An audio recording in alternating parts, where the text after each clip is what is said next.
In Buenos Aires, three girls are hanging out on a boat out on the coast planning a farewell trip for one of the three. They head out onto the deck of the boat to chill, not realizing the city behind them loses power and goes dark. They then notice a bright green aurora in the sky, unaware of what it is. The winds also get stronger, scaring the girls, so one goes down into the boat to raise the anchor, but suddenly her friends drop dead outside, one blocking the doorway. The grim sight of her dead friends is then contrasted by a single snowflake falling outside. In the town, residents are protesting the frequent blackouts, and stuck in traffic are two friends Juan and Polski, who are trying to make the best of the situation by singing together. They pick up their final friend Omar, Polski's brother-in-law, and head back through the city, where they see fire trucks being deployed in numbers. They drop the car off at a garage run by Vicente, where they see news of fires raging around the city. They then head inside to their friend Tano's home, where they meet up with Lucas for a night of poker, as they usually do. While the others play, Omar is looking around and messing with Tano's stuff. He leaves for the restroom and Tano wonders why they even brought him along, but Polski thinks he's a good guy, even if he is a bit slow. The group have whiskey delivered, and the poker game continues until the power goes out once more. But even stranger, all their cell phones are dead also. They then hear loud banging outside, puzzled as to what it could be. Tano's wife Anna then alerts him as she thinks something is wrong with Vicente, and they all come up to see him laying in the middle of the street. Tano thinks he has had a heart attack and goes looking for keys to head outside when the others notice the snow falling, but suspect it may be asbestos from the large fires happening downtown. Anna refuses to allow Tano to go outside if there is something toxic in the air, but things get stranger by the minute as they see a car crash into another with the driver looking unresponsive, and realize the banging they heard before were cars crashing. Polski immediately tells Omar to call Flavia his wife, but even the landlines are down. While the others rush to cover all the windows, Polski is getting more worried by the second about his wife and kids. Tano tells him the ash may not have reached his home, but Omar doesn't think lying to him will do any good. This causes an argument between the two, but while they bicker, Polski grabs a jacket and pushes his way outside, but in a few seconds, Polski drops dead. Tano and Omar begin to fight again, blaming each other for his death. Later, everyone sits sulking over Polski's death, as he was never the impulsive type. The temperature has fallen significantly, forcing everyone to put on coats. There is suddenly a loud knocking on the garage door, and they hear a woman begging for help. As they search for the key, the woman continues to plead, explaining that she delivered their whiskey, but they could have sworn their delivery person was a guy, and Omar warns that she may be tricking them. They wonder why she is still here when the delivery was almost an hour ago, and she explains she was fixing her bike and ran off when people started dying. One thinks they should help her out, but Tano is a bit hesitant. He eventually gives in and Juan breaks open the lock, but Tano grabs a gun just in case. They open the door and a woman comes in trembling. Juan and Tano use the passage to get to the garage, and Juan wants to take his car and leave, but the keys are in the office outside. Tano thinks it's a bad idea and doesn't want to lose his friend, but Juan insists he must leave to warn his ex-wife and daughter. Inside, Lucas wonders why the delivery app gave a guy's name, but the woman Ingrid explains she was just covering for her brother, and she regrets even coming. Omar and Tano push a truck with Juan inside over to the office. While they stay covered under plastic, Juan uses a ladder to bridge the gap between the truck and the office and covers himself with plastic before crawling across into the office. He grabs some keys and heads back inside, but none of the cars will start. Back inside, Tano looks up and explains an electromagnetic pulse to the guys, and they speculate as to what could have caused this. Tano then spots a light coming from a house across the street belonging to Don Alicio, the baker. They see him come to the window and try to signal to him not to open, but the baker opens his window and dies right there on the ledge. His wife also comes to check on him and also instantly drops dead beside her husband. This causes Juan to freak out even more, insisting he must warn his wife and daughter before the sun rises. They cannot stop him, but Tano convinces him to suit and mask up before heading out. They get him suited up, with plastic bags on his feet, gloves, and a mask, but he refuses to take Tano's gun, promising his friend he won't get into trouble. All this time, Omar is muttering to himself that he wants to leave to tell his wife about her brother's death. Then out of nowhere, as Juan is about to leave, Omar holds Tano's gun on them, demanding they hand over the mask and suit as it was his idea, but the gun isn't cocked and Tano disarms him easily. They ignore Omar and follow Juan to the door. He says his goodbyes and steps out into the street. He stops by Polski's body for a while before heading out, passing multiple dead bodies just laying there covered with snow. When he gets into the town, it has turned into a wasteland overnight, no one seen alive for miles. He continues walking through the snow-covered graveyard, passing the bodies of people unfortunate enough to get caught up in the snow. He then hears a whistle, but when he checks around he sees no one. Back at the home, Anna goes to make some tea, but Tano suspects that the water may be contaminated. They are running out of fresh bottled water, so Ingrid offers to suit up and find a nearby store, but Lucas insists they stay put and wait for Juan to return as they planned. Juan hears the whistle once more, and this time when he turns he comes face to face with a man standing in the snow. Juan breaks into a jog, carefully checking around him until the man is out of sight. At the home, Omar brings Ingrid a shot of alcohol, and he thinks they are both alike as they are outsiders. He explains that his kids are in the US, and he plans to do anything he can to go back to see them. She envies his faith as she thinks she is now alone since her brother is dead, but Omar reassures her that she is not alone. Tano and Lucas are in another room, reinforcing the windows. Lucas wonders if having a gun out is really necessary, but Tano still doesn't trust Omar nor Ingrid and wants his gun close in case they rebel. One follows train tracks and sees a train with bodies strewn all around it, but in one of the cars he sees survivors banging on the windows begging him for help. One enters the train to see the group of survivors huddled behind blankets, hoping that he came with help. One explains that he is alone, but they ask him to take off his mask since they can't hear him. Juan refuses and yells to them that he is unable to help, but the sight of the desperate faces moves him, and he tosses the group a bottled water from his backpack. The group beg him to stay, but unable to do anything more for them, Juan pulls himself away and continues on his journey. Back at the home, the fire from the stove keeping them warm soon goes out. Ingrid gets fed up with waiting and wants to leave, but Tano decides to go instead and gets masks for everyone from a police station 15 blocks away, having created a makeshift mask for himself, and doesn't want Ingrid using it in case it doesn't work. Ingrid goes to get her bike when Tano realizes the bike light still works. He pulls the light apart and realizes it's a regular filament bulb, so he gets an idea and connects a record player to a car battery, which to everyone's surprise works. One finally makes it to his ex-wife's apartment building only to see an emergency truck crash through the entrance. He heads inside, removes his mask, and heads upstairs where he encounters the surviving residents, a few huddled together in prayer while others raid their neighbors' apartments. He gets to the apartment only to find the door open, and begins calling for his wife Elena, but hears no answer. He is looking over a picture of his daughter when he hears rustling and sees a man going through their things. He grabs the man demanding his wife's location, but the man confesses that it was his wife who sent him for medication. Meanwhile, some other residents get involved, and they see snow on Juan's hand. Elena returns to the apartment asking him for their daughter Clara, but neither of them have seen her, so she pushes the residents out when they start questioning Juan and how he is able to survive the snow. Meanwhile, upstairs some men come across a woman who has unalived herself in her apartment's bathroom when they are alerted that someone has come in from outside. Elena reveals that Clara went to a friend's apartment earlier and hasn't returned since, and Juan, upset at the thought of his daughter out all alone, scolds Elena for helping others when their own daughter is missing.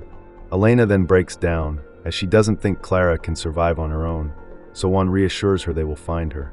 The girl whose apartment she went to is named Luna, so Juan plans to go by Clara's school to find her address. Elena wants to come with him, but Juan insists that she stay behind and lock herself inside her apartment until he returns.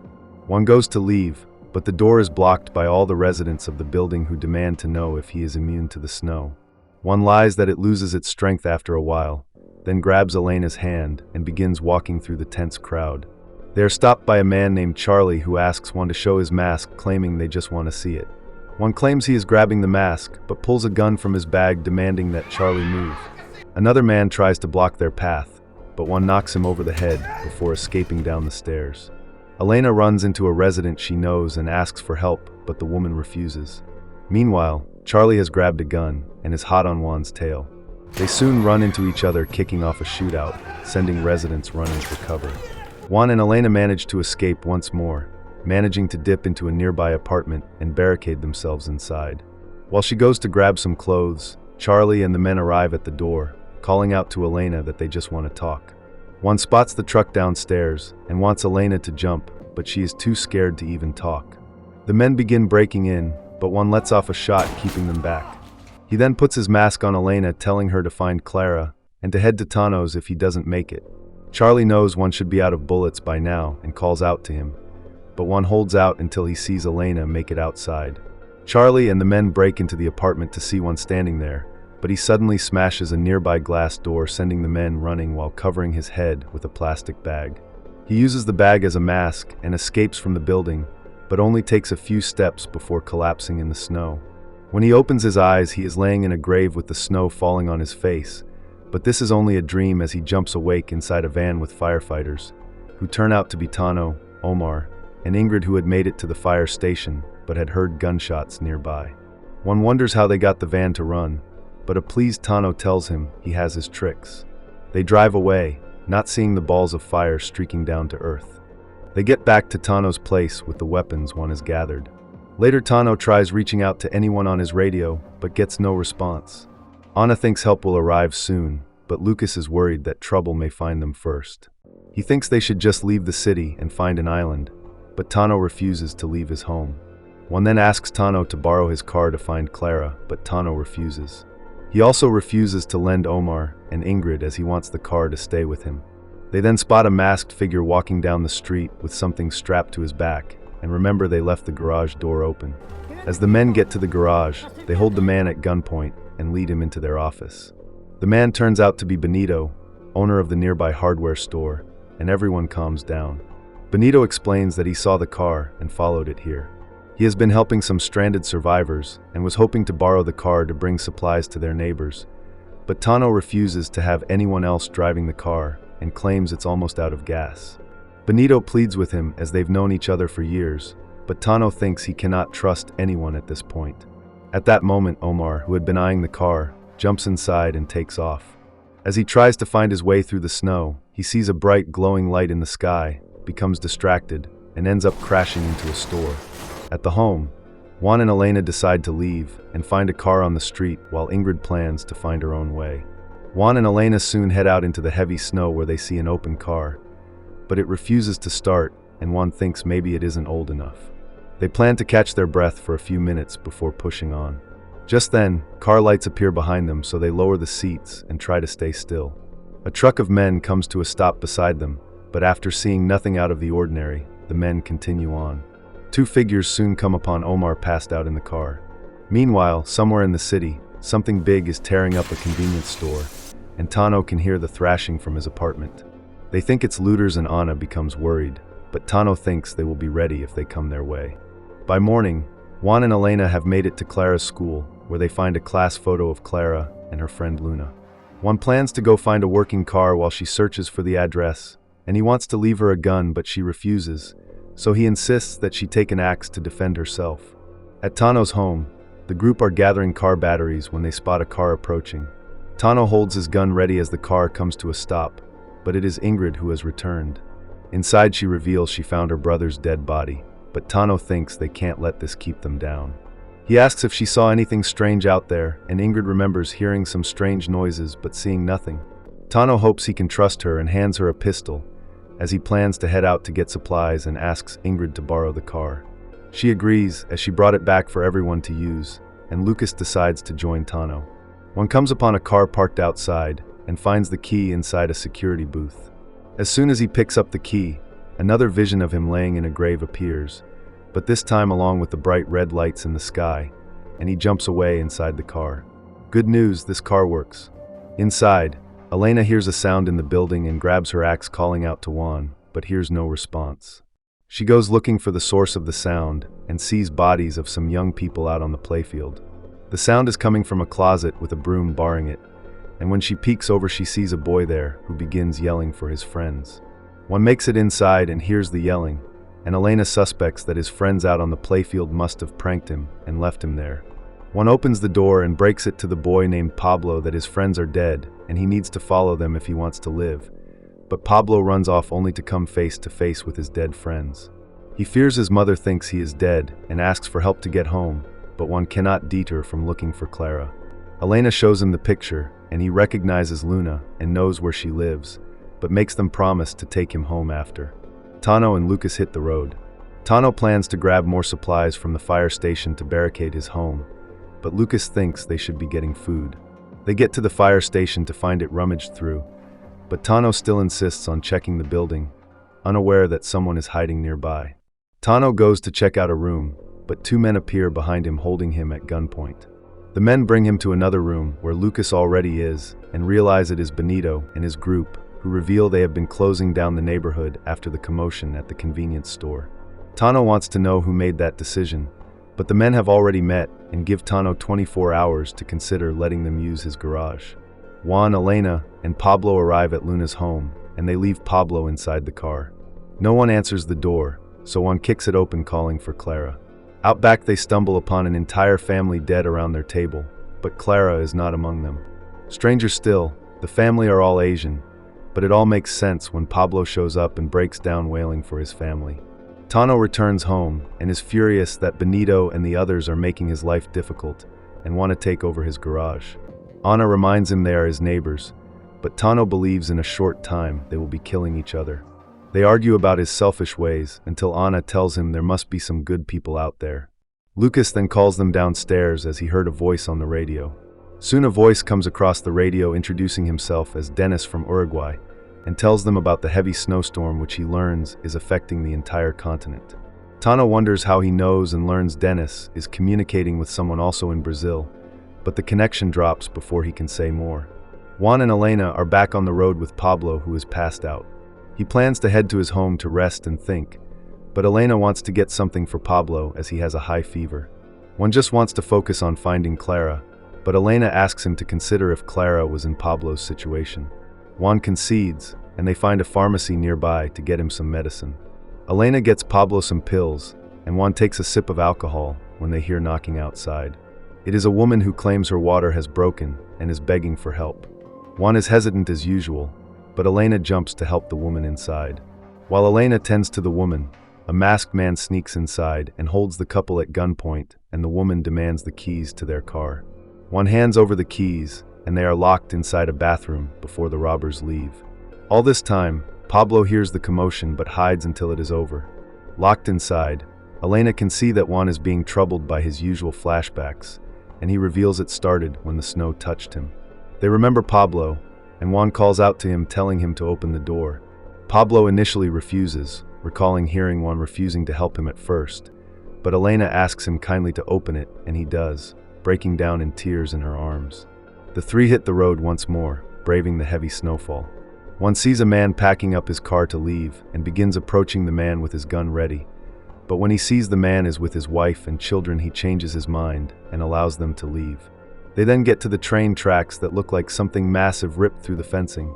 It is the same train where the survivors were camping out, but inside, the train is busted, torn up, and weird slime dripping nearby.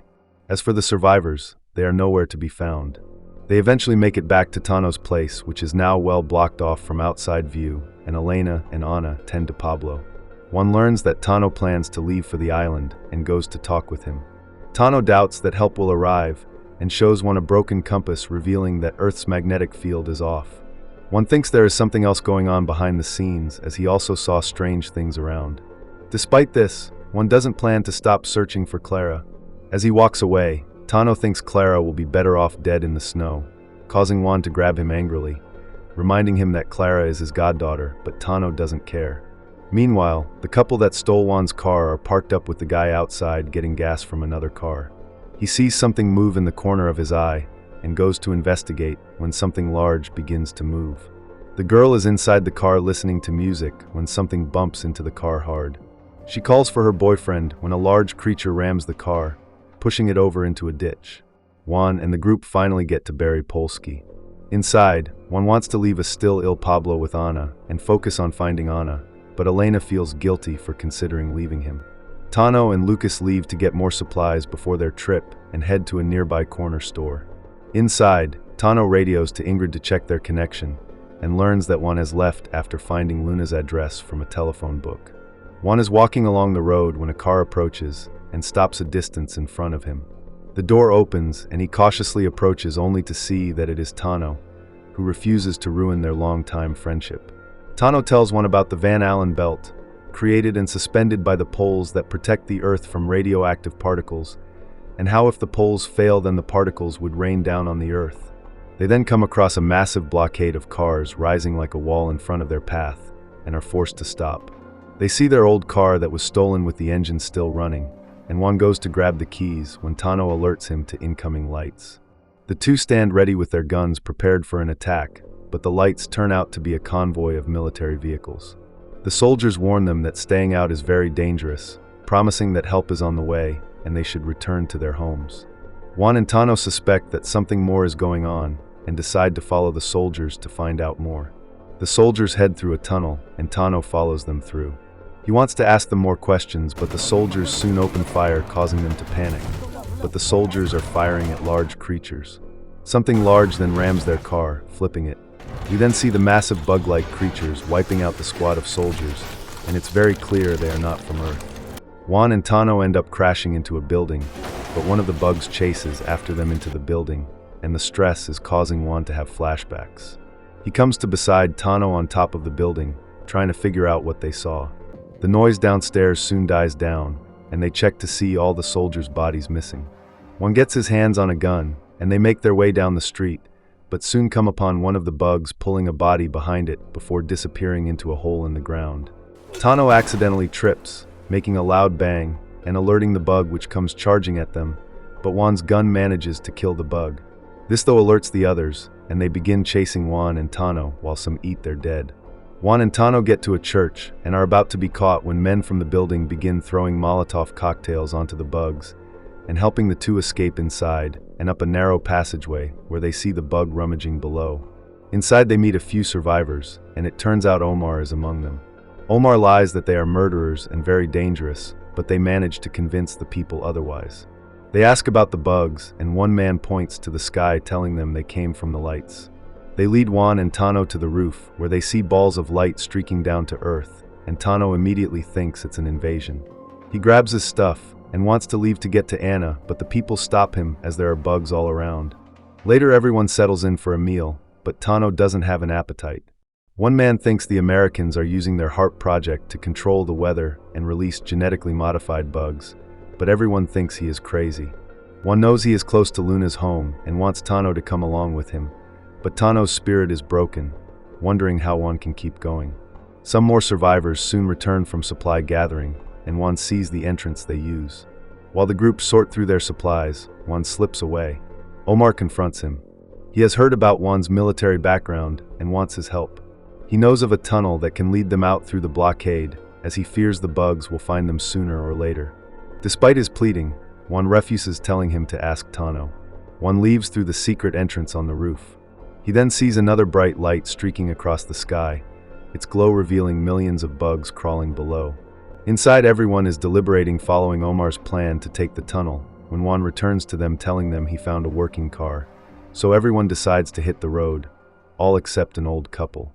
Once the coast is clear, Juan leads the group of survivors out of the building and into the streets below, more lights passing overhead. They see a lone bug standing in the street, but it ignores them when they don't move. Omar points them to where the tunnel is covered up behind a wall, so the others take cover inside a bus while Omar uncovers the tunnel by chiseling away at the wall.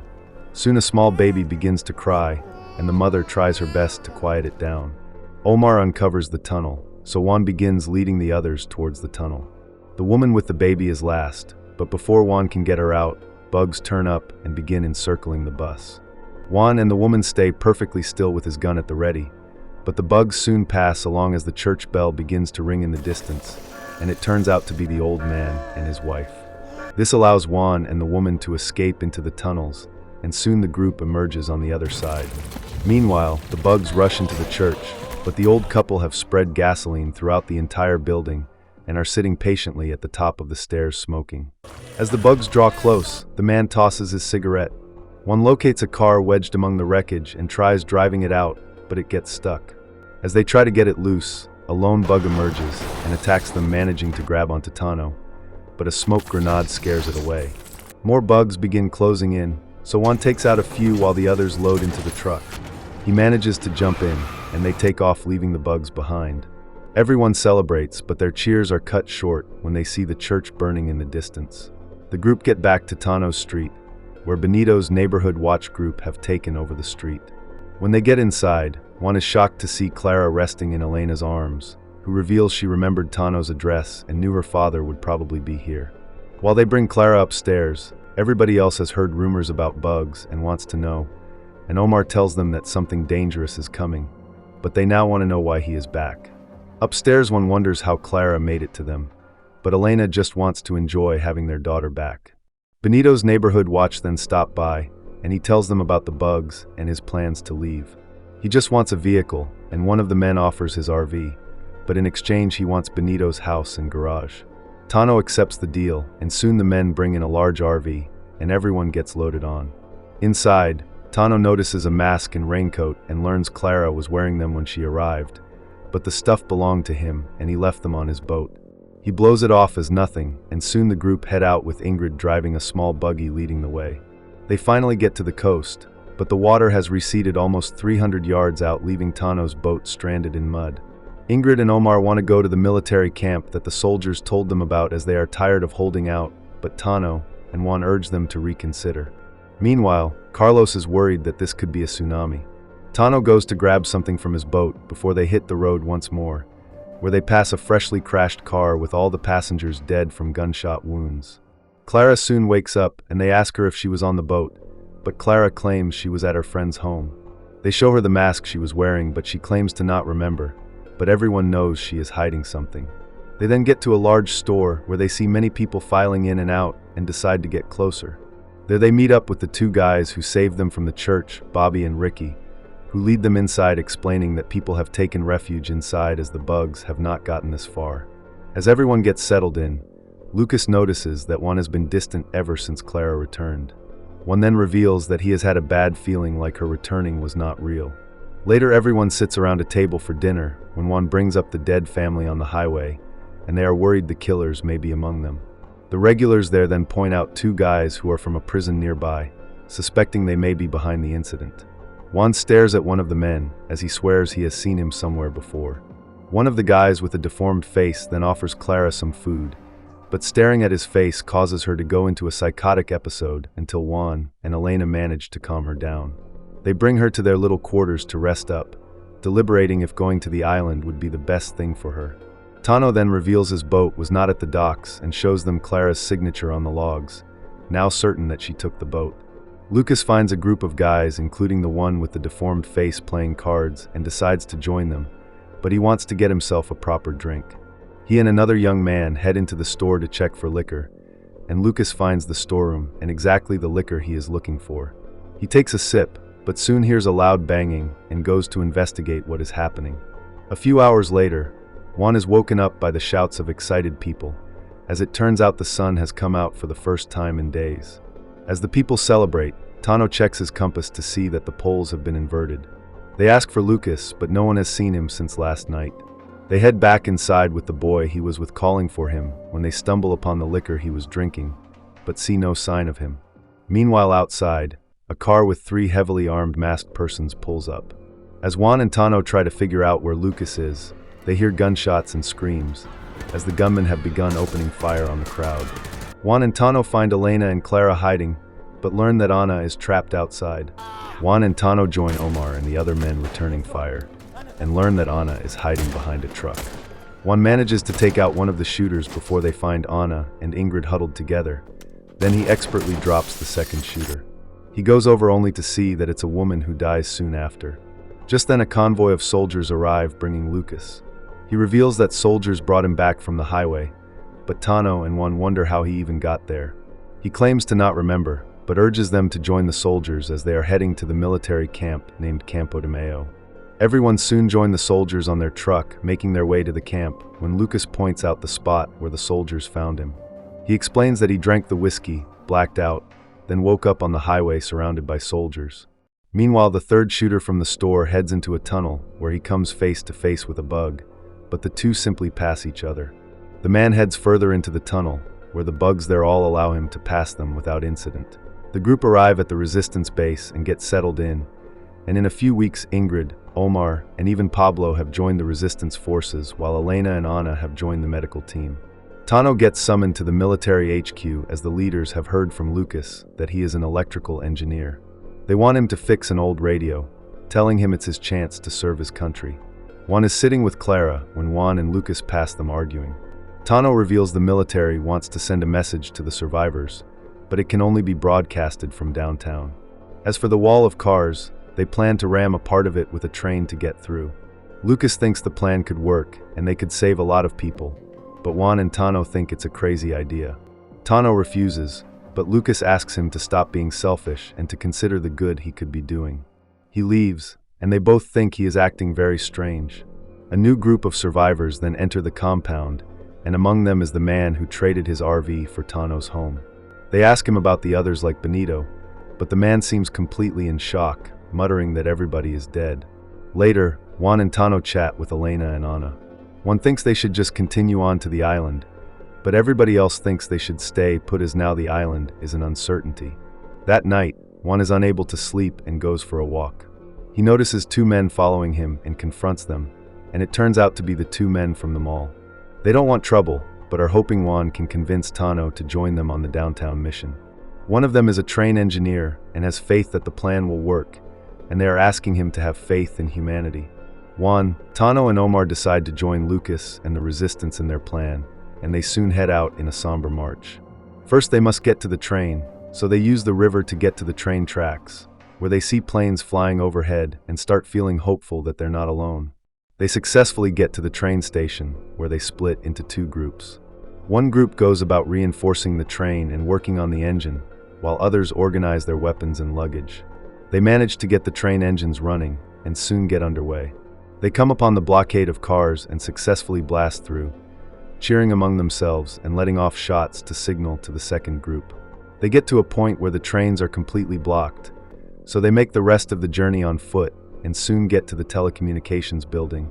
Ingrid has a bad feeling about the place and Tano agrees, as they haven't seen a single bug since crossing the wall. Ingrid joins a group that heads out to survey the surroundings when they come upon a downed military plane from Peru. On board, they see plans to bomb a nearby soccer field and plan to take them back to get looked at. They then spot a lone boy standing eerily in the distance and call out to him, only to realize they are surrounded by armed but silent individuals. Tano gets the radio up and running and the message is broadcast, calling all survivors to head to a military base named Campo de Mayo. The message gets through as people at the base hear it over their radios, and they signal with flares to confirm that the message has been successfully broadcast.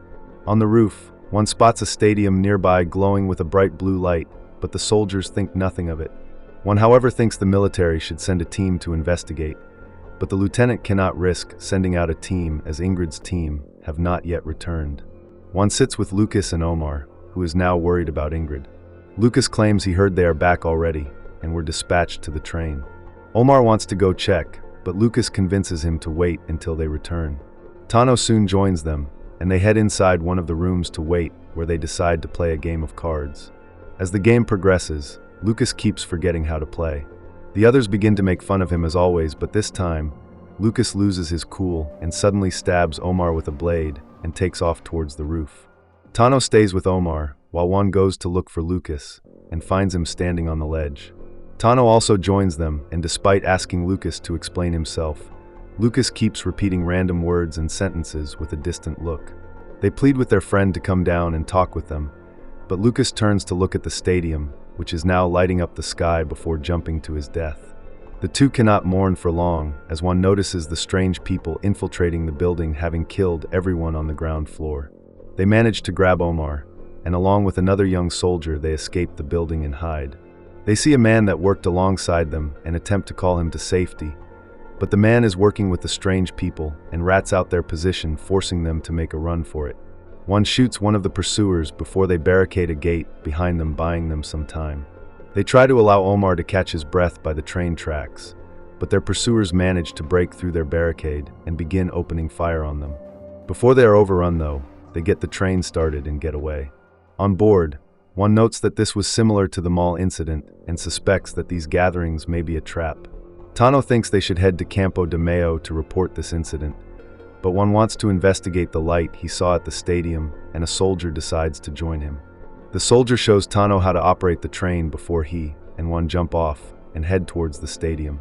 As they move along the dark streets, they suddenly hear gunshots in the distance and head over to investigate, where they see the strange group of people just standing and sitting around in the dead of night, while others practice shooting at the range with bugs walking casually amongst them. The two infiltrate and enter a building overlooking the compound, where they are shocked to see hundreds of humans standing in formation with bright lights streaking down to earth, and one recalls this scene from his visions. They see a similar blue light coming from nearby, and one suspects that that must be the real enemy. Within the blue light, they see a large alien figure, and a many-fingered hand emerges, emitting a melody that summons the people before it. One goes for a closer look and is shocked to realize that Clara is among the group. Thanks for watching. If you had a good time, go ahead and hit that like button, drop a comment, and of course, subscribe for more recaps just like this. And hey, don't click away just yet. YouTube thinks you'll love one of these two videos popping up right here, so check them out next.